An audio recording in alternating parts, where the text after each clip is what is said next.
5 million New Yorkers, so you'd expect the New Yorkers, even though they're a smaller number, to way outnumber the Germans. I don't think they do. So the thing doesn't work perfectly, but it does work somewhat. If you're looking at a local beach in Massachusetts, do you think it works? Yeah, I think it works. I think you'll find that it really isn't part of the fun to get in the car and drive the 4 miles to the beach. So I think it works for that. Next, I go to China. Well, I go on business, but let's pretend I went entirely for pleasure. And I see the purple Forbidden City, and I see the Great Wall.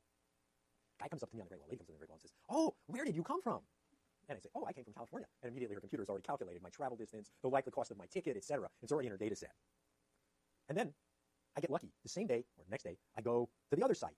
And I also run into a researcher. And she also does the same thing. Does that make sense?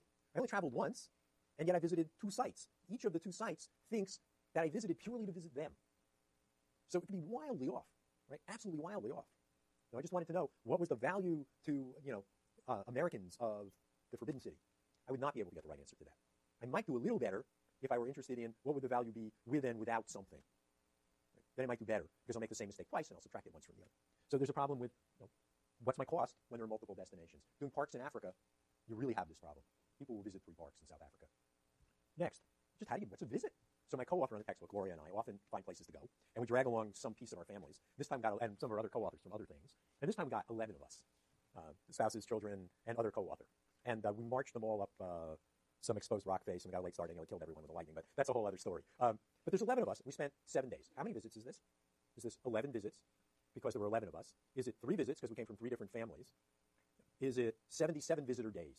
What's the dependent variable here? There isn't an obvious answer. So when you do this kind of work, you have an awful lot of very detailed decisions to make that don't have obvious answers and may affect your outcome. So this is not as simple as, I want demand for electricity. Yeah, if I want demand for electricity, Q is pretty clear. Q is the quantity of electricity sold in Montana for my friend Jeff LaFrance's study. Right? There's not a question about what Q is. Here, there's a big question as to what's Q. What do I do about multiple trips? I live, 200 miles from Yosemite, and I go 4 times a year. So if you do an intercept study and you just ask, hey, what do you do? I see you're here, as Hotelling would have done. Where'd you come from? You're going to miss the fact that I go 4 times a year. Do the way Ted McConnell did it, and ask how many times did you go, then you won't miss that, but now you're depending on my recall of how many times I went this year. So there's no end to the problems in survey research. No end. So let me contrast this with another friend, Kerry Smith, another law case. Kerry's was much easier. It took much less work. So basically, he has a creek. Here's my creek. And there's an old mine. X's are mines on maps. And the mine leaks arsenic and all kinds of other crap into the creek. And so this part is polluted. And this part is clear.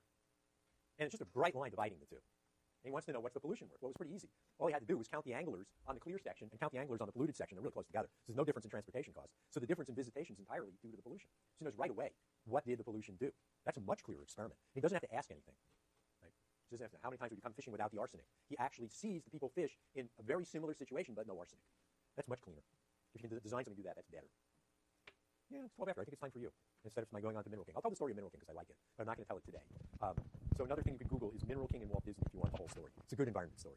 And with that, we're done with our podcast of the day, and we are giving back exams.